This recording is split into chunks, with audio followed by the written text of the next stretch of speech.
अस्सलाम वालेकुम नाजरीन, मैं हूं उमर चीमा। एजाज़ सैयद के बगैर आज के टाक शाक कर रहा हूं।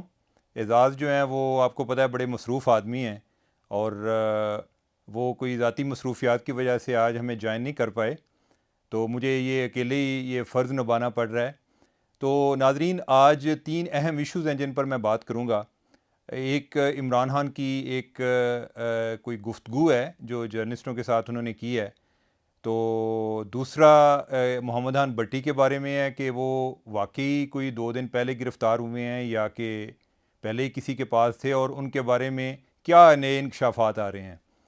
और तीसरी चीज़ जो है वो मेजर आदिल राजा हैं, जो कि लंदन में बैठ के एक सोशल मीडिया वॉरियर बने हुए हैं। उनके ख़िलाफ़ कोई इंक्वायरी शुरू हो गई है उधर, उस पर हम बात करेंगे।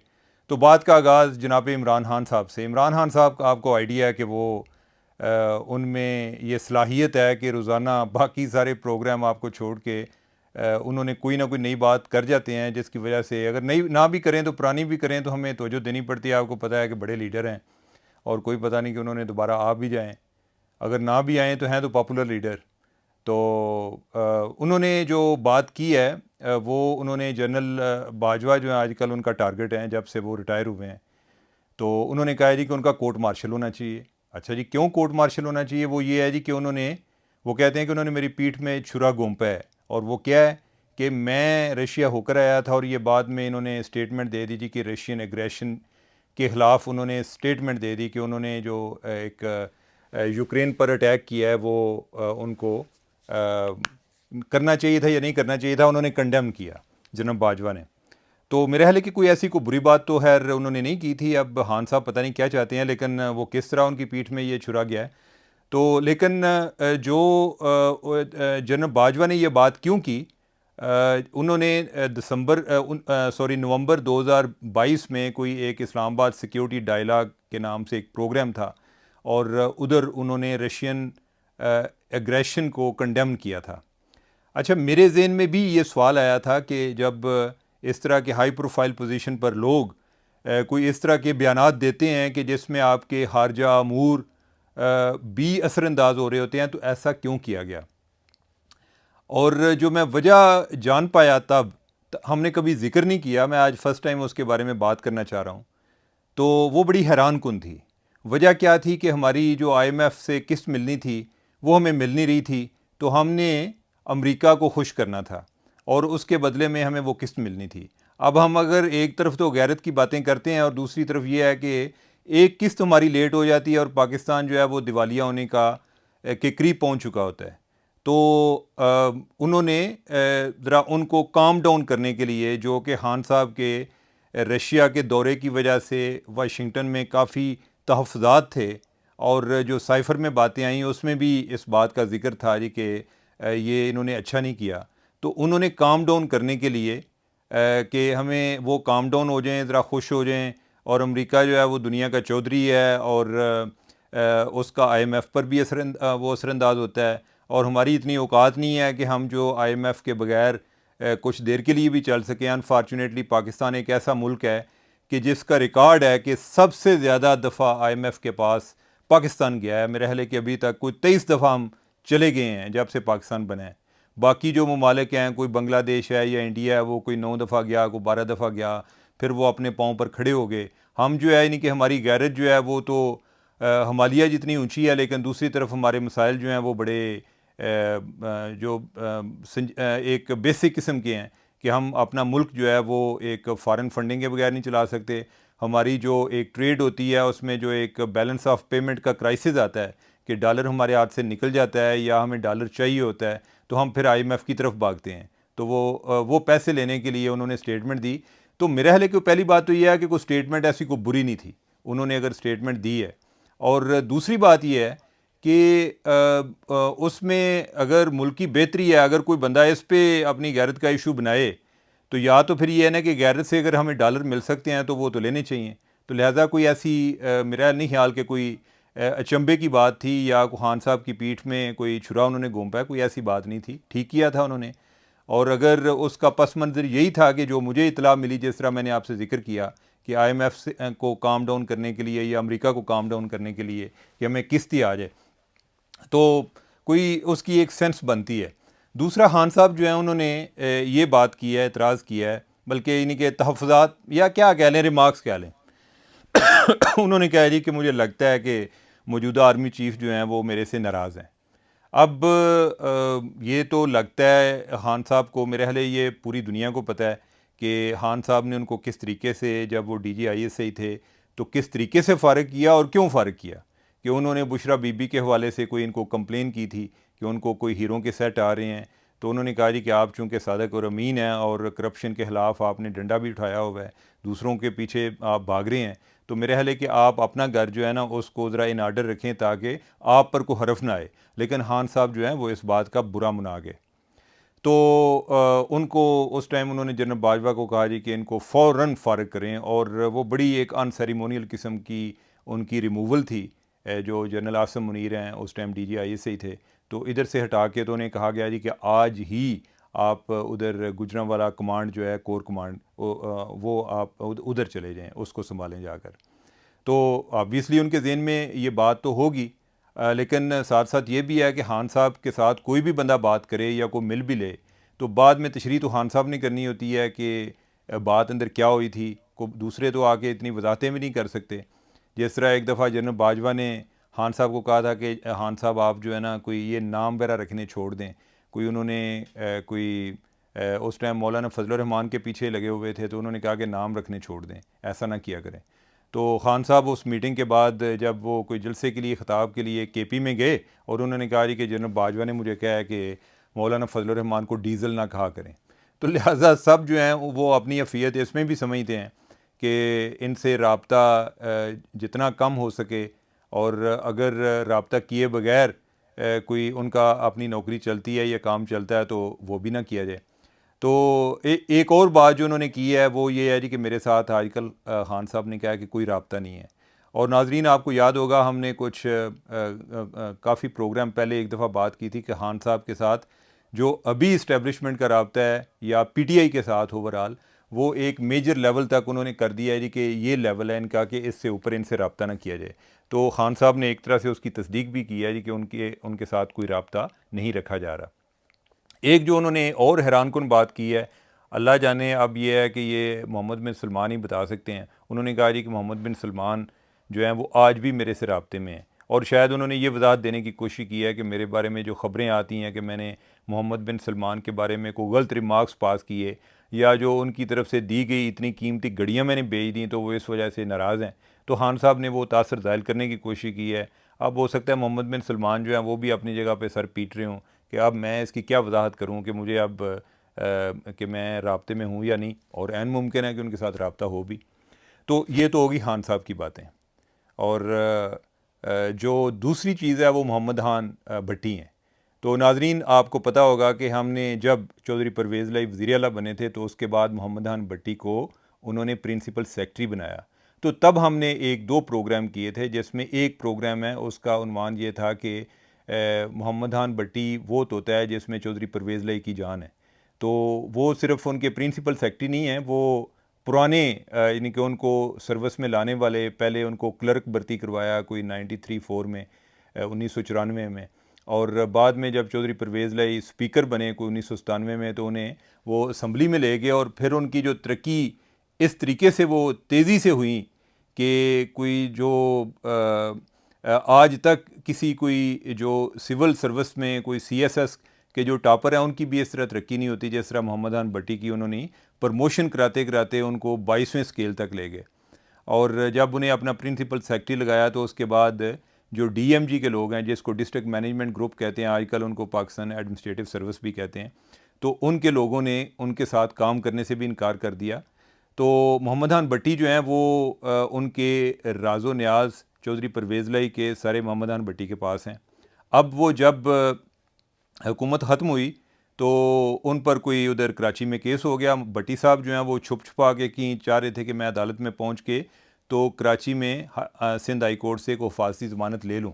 लेकिन जो उन पर नज़र रखने वाले हैं उनकी नज़र भी ब्लॉक की है, वो भी उनको फॉलो कर रहे थे। ये भी गाड़ियाँ बदल बदल के जा रहे थे सिंध से, तो लेकिन इन्हें सखर में गिरफ़्तार कर लिया, गिरफ़्तार किया, पकड़ लिया, डिटेन कर लिया, नज़रबंद कर लिया। गिरफ़्तारी का मैं जो वर्ड है वो इसलिए विड्रा कर रहा हूँ क्योंकि गिरफ्तारी होती है, उसमें एक लीगल आपका एक सारा प्रोसेस फॉलो किया जाता है। तो मोहम्मद खान भट्टी जो है वो कोई तकरीबन मेरे ख्याल को 1 महीना गायब रहे। उनकी फैमिली जो है वो उधर लाहौर हाई कोर्ट में भी गई। लाहौर हाई कोर्ट ने उनको एंटी करप्शन के जो डीजी हैं उनको भी बुलाया, फिर जो FIA के सरबराह उनको भी बुलाया कि भट्टी साहब किधर हैं। उन्होंने कहा हमारे पास तो नहीं है। इतलात ये आ रही थी कि उन्हें लाहौर में किसी और ने अपने पास रखा हुआ है, और उनसे जो इंकशाफात का सिलसिला है वो बड़ा तवील था। और जो लोग भट्टी साहब को जानते हैं वो तो इस बात के मोतरफ भी हैं जी कि जो इंकशाफात उनके हवाले से आ रहे थे या आ रहे हैं वो दुरुस्त होंगे, क्योंकि वो इन सारे कामों में उनका एक काफ़ी किरदार या उन पर इल्ज़ाम आता रहा है। आपको ये भी ज़हन में होगा कि जो मूनस इलाही पर जो एक मनी लॉन्ड्रिंग का केस है कि जिस तरीके से उन्होंने रहीम यारहान शुगर मिल में कोई दो PN थे अपने, और उनके ज़रिए जो मिल शुरू की थी, और फिर बाद में उन चपरासियों ने इनके नाम पर वो सारे जो पैसे हैं वो ट्रांसफ़र होते होते को बाहर को ऑफशोर कंपनीज़ जो हैं उन्होंने वो मिल ख़रीदी, या उसमें उनके जो मेजर शेयर होल्डर वो बने मूनस लाई।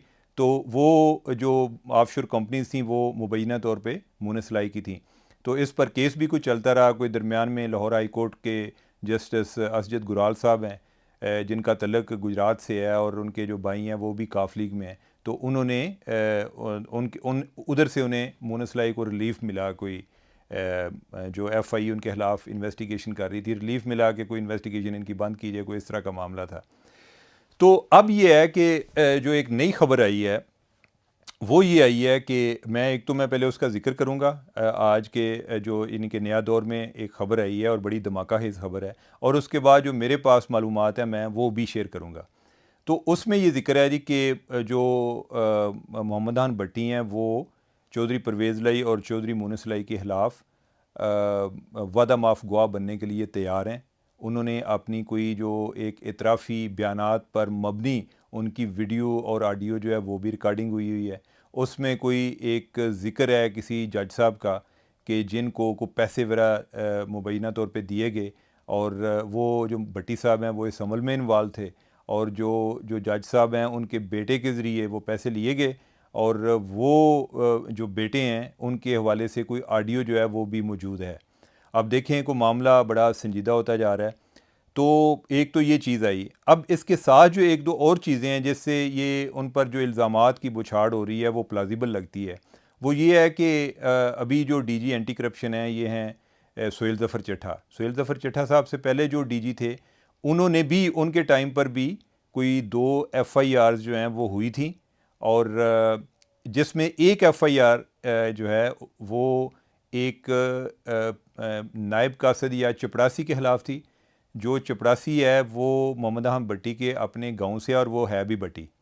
तो ऐन मुमकिन है कि भट्टी साहब की अपनी फैमिली का ही होगा, और उसको उन्होंने असम्बली में भर्ती कराया हुआ है। भट्टी साहब ने बहुत अपनी फैमिली के बड़े लोग जो हैं वो भर्ती भी करवाए हुए हैं, और एक उनका जो भतीजा है वो काफ लीग का पार्लिमानी लीडर भी था, यानी कि वो MPA भी है। तो भट्टी साहब की पूरी फैमिली जो है वो इस टाइम थिक एंड थिन है काफ़ी दहाइयों से चौधरी परवेज़ लाई के साथ। और ये जो अभी दरमियान में कोई इख्तलाफात सामने आए चौधरी शुजात के और परवेज़ लाई के, उसमें वो भट्टी साहब जो हैं वो चौधरी परवेज़ लाई की तरफ ही गए, चौधरी शुजात से वो अलग ही रहे हैं।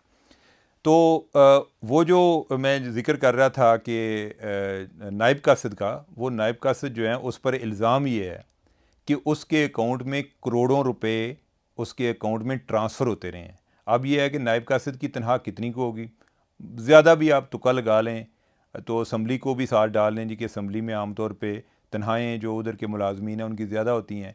तो मेरे ख्याल कोई नायब कासिद की जो चपरासी है उसकी तनख्वाह मेरे ख्याल को 50-60 हज़ार होगी।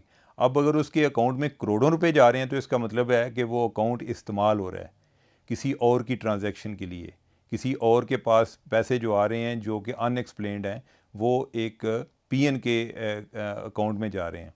तो वो PN जो है वो भी इस टाइम पकड़ा हुआ है। इसके अलावा एक एक्सियन थे, उन्होंने भी अपना इतराफ़ी बयान दिया था जिसमें उन्होंने कहा था जी कि मैं जो है मोहम्मद खान भट्टी को मुबैना तौर पे पता नहीं कितने पैसे दिए ट्रांसफ़र के लिए।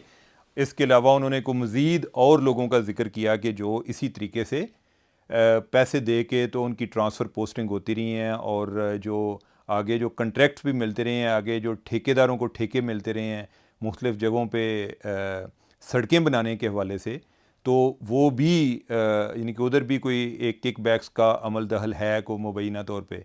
आपको याद होगा कि हमने माजी में भी जिक्र किया था कि जो चौधरी परवेज़ लाई हैं, कोई उनके अपने हलके में, चौधरी मुनस लाई के हलके में, चौधरी वजाहत के बेटे के हलके में, और जो मोहम्मदान भट्टी हैं इनका जो भतीजा है जो कि काफ लीग का पार्लिमानी लीडर था, अब तो वो सारे पीटीआई में चले गए हैं, वो एमपीए थे उधर।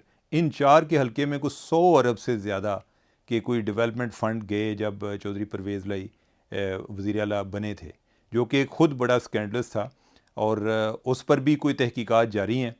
तो अब देखें कि भट्टी साहब के साथ अब क्या होता है। लेकिन बात यह है कि भट्टी साहब के इतराफ़ी बयान जो हैं उनको एक चीज़ का मैं ज़िक्र करना भूल गया कि जब वो इतनी देर से गायब रहे तो उनकी कानूनी तौर पे किसी जगह पे कोई गिरफ़्तारी अमल में नहीं आई थी। तो कोई 2 दिन पहले इतला आई थी कि वो बलूचिस्तान में पकड़े गए हैं, कि वो अफ़गानिस्तान ईरान की तरफ रवां दवां थे, कि वो चाह रहे थे कि मैं ईरान निकल जाऊँ। तो वो उधर उनको जो पुलिस है उसने पकड़ लिया और इनके पास कोई असला भी था, इनके साथ 1-2 और लोग थे। बज़ाहिर मुझे ये लगता है कि जो ये एक गिरफ़्तारी को एक कानूनी जवाज़ दिया गया है कि जो पहले नहीं था। अब उस गिरफ़्तारी को अब जो नए इंकशाफात का सिलसिला आ रहा है वो यही आ रहा है जी कि उन्होंने कुछ 2 दिन पहले गिरफ़्तारी के बाद ये बयानात दिए हैं। लेकिन जो हमारी इतलात हैं वो ये हैं कि डीजी जो यानी कि पंजाब के एंटी करप्शन हैं, उन्होंने कोई इतला मिलने पर जो अब्दुल हई दस्ती इनके एक एमपीए भी हैं पीटीआई के, और वो मशीर ज़राअत उस्मान बुज़दार के साथ भी रहे हैं, चौधरी परवेज़ लाई के भी करीबी हैं, और वो उनके साथ भी मशीर रहे हैं। तो उनके घर से काफ़ी नकदी बरामद हुई है, कोई 12-13 करोड़। इस पर हमने पहले बात भी की है, कोई 2-3 दिन पहले इस वाले से बात भी की थी। तो अब ये है कि कोई तब भी हम ये सुनने में आ रहा था जी कि वो कोई मोहम्मदान भट्टी ने जो इंकशाफात किए हैं उनकी रोशनी में आ रहा है। और जब ये मामला हुआ था तब तक भट्टी साहब अभी गिरफ़्तार नहीं हुए थे, यानी कि कानूनी तौर पे उनकी गिरफ़्तारी नहीं हुई थी, उनको वैसे ही रखा हुआ था और उधर वो इनको कोई लीड प्रोवाइड कर रहे थे और ये आगे उधर रेड करते जा रहे थे। तो अभी कोई जो लेटेस्ट इतलात मिली दस्ती साहब के हवाले से, वो तो ख़ुद तो फ़रार हैं, उनके घर में वो चीज़ें पकड़ी गई। तो मुझे ये इतला मिली कि कोई वो जो डीजी एंटी करप्शन है सुहेल ज़फ़र चट्ठा, उनको उन्होंने रब्ता किया और उन्होंने कहा जी कि आप मुझे पहले बता ही देते। उन्होंने कहा जी कि अगर आप बता देते ताकि आप जो है सारे अपनी जो करेंसी है वो उसको सारे का बंदोबस्त कर लेते, हमें कोई एक एविडेंस ही ना मिलती। तो जो उन्होंने एक जवाज़ दिया है या वजाहत दी है इस करेंसी की, वो करेंसी से इनकारी नहीं है। वो ये नहीं कह रहे कि ये करेंसी मेरी नहीं है, वो ये कह रहे हैं जी कि ये करेंसी मेरी बहन ने मुझे दुबई से भेजी है। अब अगर ये बात वो किसी जगह पर आकर ऑन दी रिकॉर्ड कर देते हैं तो ये उनके लिए और पेचीदगियाँ पैदा हो जाएंगी कि किस तरीके से मनी लॉन्ड्रिंग हुई है, और वो उसमें कोई उधर की मुत्तहिदा अरब अमारात की भी करेंसी है, पाकिस्तानी करेंसी भी है। तो ये मामला जो है ना काफ़ी संगीन होते जा रहे हैं। भट्टी साहब के जो इतराफ़ी बयान हैं उनकी अहमियत 2 तरह से है। एक तो ये है कि वो जो लीड प्रोवाइड कर रहे हैं उनकी उसकी रोशनी में जो आगे गिरफ़्तारियाँ हो रही हैं, हो सकता है कि उधर से कोई एविडेंस मिल जाए। दूसरा ये है कि भट्टी साहब जो हैं क्या वो किसी लीगल फोरम पर आकर यही इतराफ़ात करेंगे। अगर वो ये एतराफ़ नहीं करते तो इस तरह पुलिस की कस्टडी में को किए गए इतराफ़ या उनकी जो वीडियो है वो कानूनी लिहाज से वो एक वीक कमज़ोर केस होगा, क्योंकि तासर ये जाएगा जी कि, और या वो भी ये प्ली लेंगे कि मुझे ज़बरदस्ती मेरे से ये बातें कहलवाई गई हैं। तो लिहाजा अभी इसके एक तो इतराफ़ात का सिलसिला है, लेकिन कानूनी तौर पे ये कितनी एक्शनेबल होंगी वो उसमें अभी वक्त लगेगा।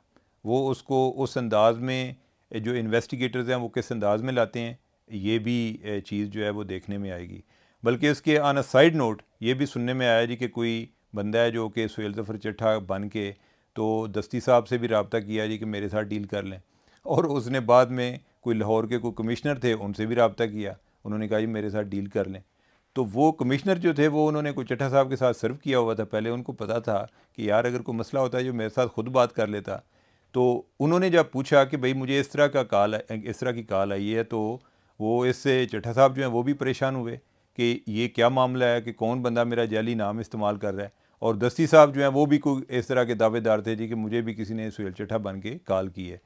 तो इन्होंने फिर ये वजाहत की जी कि हमारी तरफ से अगर कोई रब्ता होगा तो सरकारी नंबर से होगा, हम कोई किसी को मोबाइल पर कॉल नहीं करेंगे, लिहाजा जेल साज जो हैं या कोई नौसरबाज फ्राडी है उनसे आप होशियार रहें। तो ये तो भट्टी साहब की स्टोरी आ गई। अब जो तीसरी स्टोरी है ना वो आदिल राजा साहब है। आदिल राजा साहब आपको पता है कि वो भी एक जहाद पर लगे हुए हैं। वो जहाद के लिए कोई साजगर फ़ज़ा उन्हें पाकिस्तान में नहीं लगी, तो वो फिर बाहर चले गए, उधर से लंदन से जाके वो कर रहे थे। पिछले दिनों उन्होंने कुछ अदा कराएँ थी, उनके हवाले से इल्ज़ाम लगाया था कि कुछ जिनसी ताल्लुकात कि उनके कुछ सीनियर जो फ़ौजी अफसरान हैं उनके साथ थे। तो वो उस पर काफ़ी रिएक्शन आया और उन्होंने कोई अपनी स्टेटमेंट को विड्रा की। फिर कोई उन्होंने ये कि इल्ज़ाम लगा दिया कि लाहौर में जो पंजाब के आईएसआई के इंचार्ज हैं, वो जनरल ब्रिगेडियर राशिद, उनकी कोई जो पंजाब असम्बली में जब मामला चल रहे थे, तो जो लास्ट टाइम जो एपिसोड थी उससे कोई देर पहले उनकी जरदारी साहब से मुलाकात हुई थी, वो लाहौर में थे। इस पर जो हैं वो ब्रिगेडियर राशिद जो हैं उन पर कोई और भी इस तरह के कोई बेबुनियाद इल्ज़ाम थे, उन्होंने उधर जो है लंदन में उनके ख़िलाफ़ केस किया हुआ है। और ये फ़र्स्ट टाइम है वैसे कि कोई एक हाज़िर सर्विस ब्रिगेडियर, और वो भी आईएसआई का, उसने बाहर एक बंदा जो उन्हीं की एक बरादरी का है, यानी कि वो मेजर रिटायर्ड हैं, आदिल राजा जो हैं, उनके ख़िलाफ़ उन्होंने हद के इज़्ज़त का केस किया हुआ है। इसके अलावा जो नासिर भट्ट हैं, जो नून लीग के हैं, उन पर भी इन्होंने कोई इल्ज़ाम लगाया था जी कि ये कोई जो अरशद शरीफ के कत्ल में कोई मुलव्वस हैं या नवाज शरीफ के साथ कोई मुलाकातें अरेंज कराने में जो एक और बंदे हैं, शाह साहब हैं कोई, उन्होंने कोई इल्ज़ाम लगाया था। तो उन्होंने कहा जी कि इनका कोई आपस में किरदार था, उन्होंने भी इन पर कोई केस किया हुआ है। लेकिन जो अहम डेवलपमेंट है वो ये है कि लंदन मेट्रोपॉलिटन पुलिस का एक स्पेशल इंक्वायरी सेल है, उसने भी राजा आदिल पर तहकीकात शुरू कर दी हैं। ये अब जो है एक बड़ा एक संजीदा किस्म की डेवलपमेंट है। और इस हवाले से जो राजा आदिल हैं, मेजर राजा आदिल, उनके लिए काफ़ी पेचीदगियाँ पैदा हो सकती हैं। वो इधर से गए थे जी कि मैं लंदन में शायद जो जी चाहे मैं जिस पर चाहे इल्ज़ाम लगा दूँ।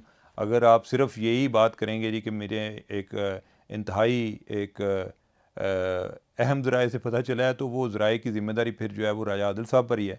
अब उन्होंने क्या जवाब देना है, या उन पर जो ज़्यादा केसेस हैं वो भी हरासमेंट के हवाले से हैं कि जो साइबर लॉज हैं उनकी भी, और दूसरी जो हरासमेंट के कोई लॉज हैं, उन जो यूके के लॉ हैं उनके तहत उन पर इंक्वायरी शुरू हो गई है। अब आगे देखिए कि राजा आदिल जो हैं वो उसमें कोई बच निकलते हैं या कि उनके लिए कोई पेचीदगियाँ पैदा होती हैं, उन्हें कुछ जुर्माना होता है या जेल में जाते हैं, ये वक्त बताएगा।